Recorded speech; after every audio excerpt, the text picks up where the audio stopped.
Vladimir Putin essentially said that U.S.'s withdrawal from the Intermediate-Range Nuclear Forces Treaty has completely destroyed the old system of international strategic stability.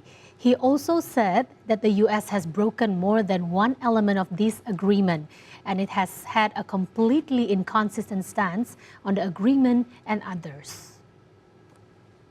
In connection with the withdrawal of the United States from the Intermediate-Range Nuclear Forces Treaty and the announcement that they were starting production of those missiles, we also believe that we have the right to start development work and, in the future, production. As for deployment, if similar missile complexes, for example American-made ones, appear in some other region of the world, we then reserve the right to act in a reciprocal manner.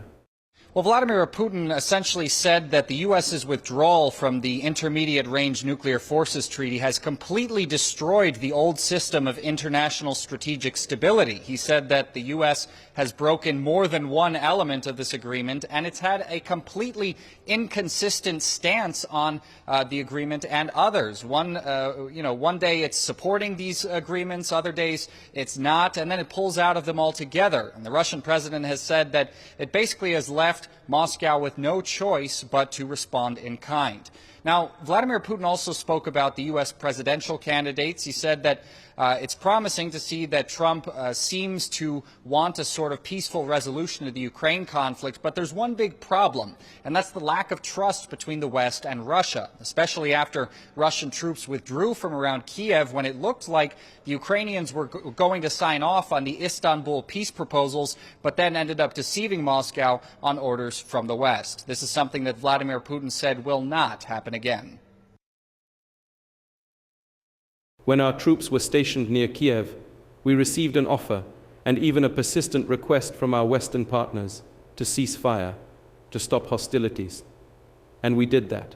But the Ukrainian side did not stop their hostilities. We simply cannot now go ahead and declare a ceasefire in the hope that the other side will take some positive steps. We cannot allow the enemy to take advantage of such a ceasefire to improve its position, rearm itself, replenish its army through forced mobilization, and be prepared to continue the armed conflict. We need to ensure that the other side agrees to take steps that are irreversible and acceptable to Russia. Vladimir Putin spoke also about regional security and the threat of terrorism coming from within Afghanistan. And I was even able to ask him a question regarding the Taliban, whether or not it would be a useful or harmful organization in anti-terrorist operations. According to the Russian president, the Taliban is counted among Russia's allies in that regard. The Taliban movement has taken on certain obligations, and there are definitely issues that require constant attention, both within the country and by the international community. But overall, we must proceed from the fact that the Taliban movement is in control in Afghanistan. In this sense, the Taliban is undoubtedly our ally in the fight against terrorism, because any ruling authority is interested in the stability of its government and the stability of the country it leads and governs. I am confident that the Taliban is also interested in ensuring that everything in Afghanistan is stable, calm, and follows certain rules. We have repeatedly received signals from the Taliban movement indicating their readiness to work with us on the anti-terrorism track. Of course, the Russian president also talked a lot about how great things are going in the Shanghai Cooperation Organization and at its 24th summit here in Astana.